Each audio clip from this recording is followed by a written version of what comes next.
Olá, pessoal. Eu sou a Laís, estou aqui com o Douglas e a gente vai apresentar ali o nosso projeto refatorado para Clean Architecture. Então, a gente utilizou ali os conceitos da arquitetura limpa, né? Focando nos pontos principais, que seriam as entidades, os casos de usos, os controllers ali, os adaptadores de interface. E eu vou explicar ali um pouquinho melhor sobre as entidades, casos de uso e o gateway. Então, vamos lá. A entidade, ela representa ali o núcleo de regra de negócio. Então, elas não sabem nada sobre o banco de dados, frameworks ou requisições HTTP. Então, no nosso sistema, por exemplo, a gente tem a entidade Product, que ela representa ali um item do nosso cardápio. Ela é responsável por validar seus próprios dados, então ali como garantir que o nome não esteja vazio ou que o preço não seja negativo e permite ali alterações do produto de forma controlada. Ou seja, qualquer lógica de regra de negócio essencial fica nessa camada. Agora passando para os casos de uso, né? Já os casos de uso definem o que o sistema pode fazer ou não, e são responsáveis por orquestrar a execução das regras desse negócio. Então, ali a gente usa as entidades ali para fazer tudo acontecer. E como exemplo disso, a gente tem o Create Product. Então, ele busca o produto, ele aplica as alterações utilizando ali as regras de negócio e as entidades. Por fim, salva e volta. E com tudo isso, a gente garante que a regra de negócio seja respeitada do começo ao fim. E essa separação também facilita bastante ali os testes, já que a gente consegue testar o caso de uso isoladamente, sem um banco de dados nenhum. Passando agora para o gateway. A gente tem o gateway, que funciona ali como uma ponte ali entre o domínio e a infraestrutura, como o banco de dados.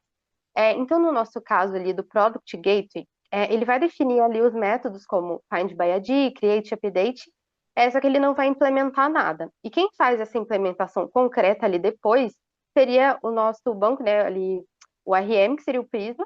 Então, assim, a gente consegue trocar de banco ali ou simular acessos em teste sem afetar o restante do nosso sistema, então deixando ali as camadas bem separadinhas. Então, concluindo, com essa separação ali das entidades, casos de usos e gateways, a gente consegue ali um sistema mais modular, testável e fácil de manter. Comparte ali exatamente o que cada um deve fazer, deixando bem separado, deixando o código mais limpo e organizado. Então, como ela apresentou, fizemos a refatoração aqui da arquitetura hexagonal para Clean Architecture, onde temos aqui em context separado cada um dos nossos contextos. Aqui em domain a gente tem as entidades, em applications casos de uso e adapters ali os adaptadores de interface, onde nós temos três tipos.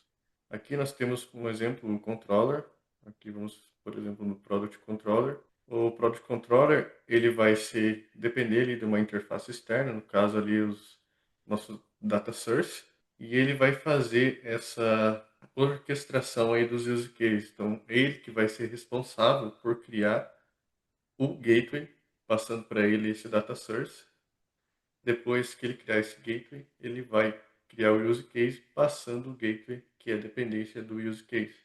Ele vai fazer a execução desse use case, vai receber o retorno do use case, que é uma entidade, vai pegar essa entidade e passar ali para o presenter que está formatando o nosso retorno, garantindo que nenhuma validação ali das nossas entidades seja vazada para o mundo exterior.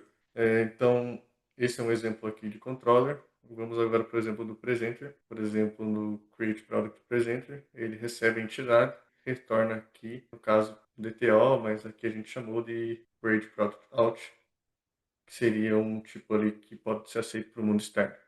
Assim, também temos aqui os gateways. As implementações de gateways, elas convertem entidades de domínio para interfaces externas. Então, ali totalmente de forma independente, não utiliza implementações concretas. Na nossa infra, a gente tem a implementação dessas interfaces externas. Então, por exemplo, aqui a gente tem um Nest Controller, que seria os nossos controller API. Então, por exemplo, vou pegar aqui um Nest Product Controller, ele que faz a criação aqui do controller da Clean Architecture, que depois é utilizado ali os casos de uso dentro dele. No caso do banco de dados, aqui a gente tem os repositórios. No caso aqui, o Prisma Product Repository, ele implementa esse Product Data Source que o gateway utiliza, depende, né, desse Product Data Source. Então, temos aí as camadas bem definidas e totalmente de forma independente. Aqui no README também disponibilizamos os diagramas. Diagrama de fluxo com os requisitos do negócio, atendendo os requisitos da fase 2. E também disponibilizamos diagrama de classes por contexto, onde temos ali a sequência das camadas, né, separado ali por cada contexto. Então, sobre a Clean Architecture seria isso. Passo ali para o restante do pessoal seguir apresentando com a parte do Webhook e Kubernetes.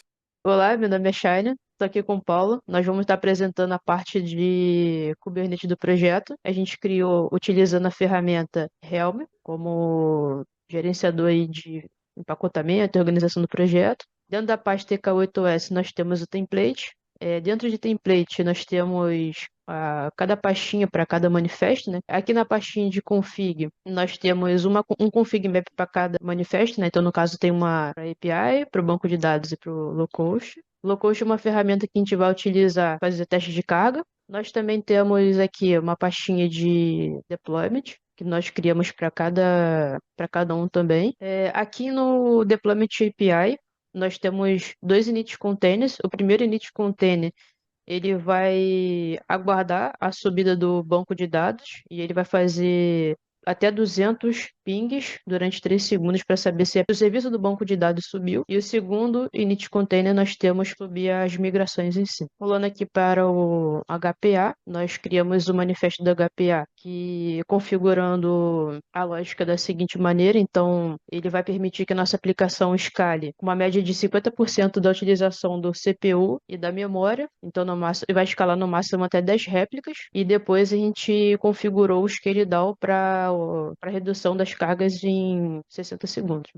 Nessa pastinha aqui nós temos o manifesto do Ingress, onde a gente expôs aqui a aplicação na porta 80, né? No caso aqui nós estamos utilizando o ngrok, que permite que a gente consiga acessar a nossa API pelo uma URL pública, mesmo que a gente estivesse rodando no local, que é o nosso caso aqui. Temos uma pastinha aqui com os nossos secrets, mantendo aí as nossas chaves e tokens de modo seguro. Por fim, nós temos uma pastinha aqui que tem manifesto para API e para o banco de dados. A gente estamos falando aqui do service, né? A definição dos nossos recursos que expõe os pods internamente dentro do cluster. E é isso, agora nós vamos estar passando para a demonstração. Então, a gente vai rodar aqui o Helm install fast food K8s, que aí ele vai instalar todos esses manifestos que estão aqui no templates que a Shayna mostrou. Então, vou rodar aqui. Pronto, ele deployou. A gente pode ver se subiu com o kubectl get pods -watch, -w, né? Então, aqui a gente consegue ver que ele já subiu o locust, subiu o banco de dados, subiu o primeiro init container, tudo certo. Então, com esse comando helm install, ele já sobe os deployments, o config, o HPA, o secret. E aí a gente consegue dar um kubectl get ingress. Então, a nossa aplicação já está exposta aqui no host fastfood.ngrok.dev. Se a gente acessar aqui via navegador, fastfood.ngrok.dev, nossa aplicação já está rodando, tá? E agora eu vou demonstrar o teste de carga com a aplicação escalando via HPA. Kubectl get service.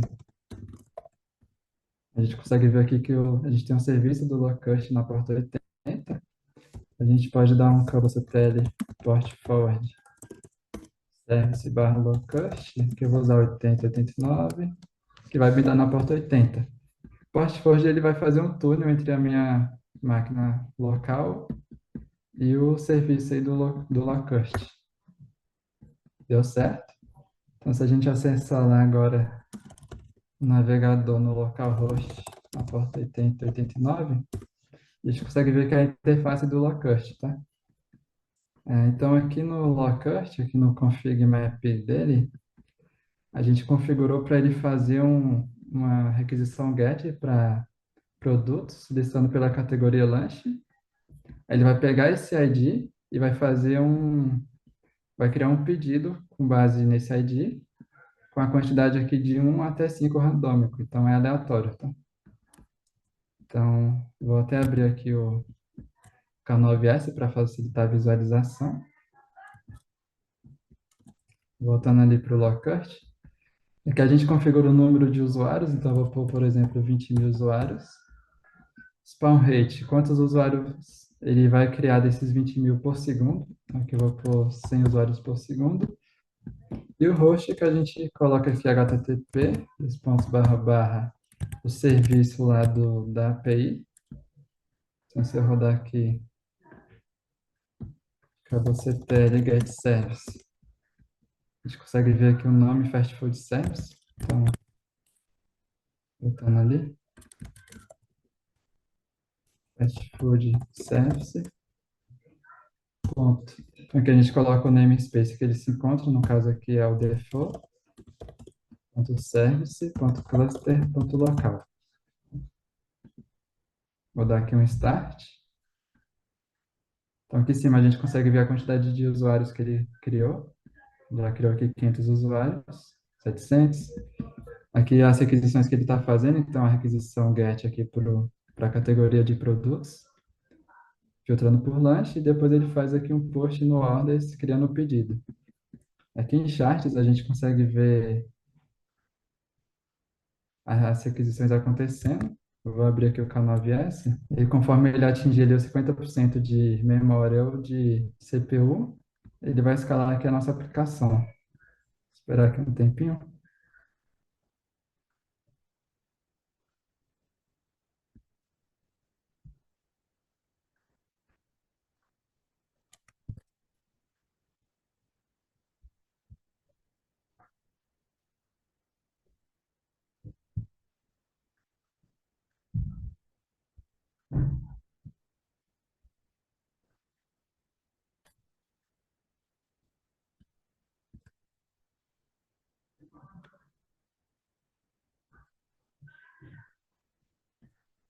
A gente pode ver que ele já criou, já escalou aqui, já criou mais 3 réplicas para a gente.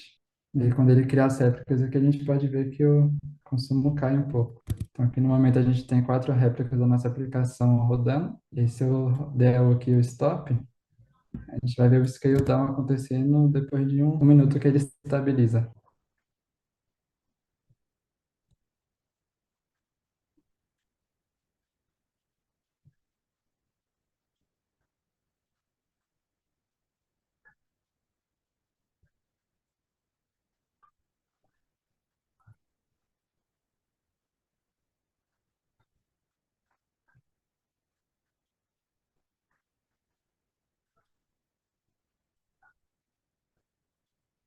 Como a gente consegue ver aqui, ele já está fazendo scale down depois de um minuto, porque a gente parou aqui o teste de carga, então ele já está estável, né? Aí ele vai voltar para uma réplica, que é o padrão que a gente definiu lá no HPA. Então aqui ele está matando a última réplica que ele subiu, voltando lá para o padrão de um que a gente definiu no HPA.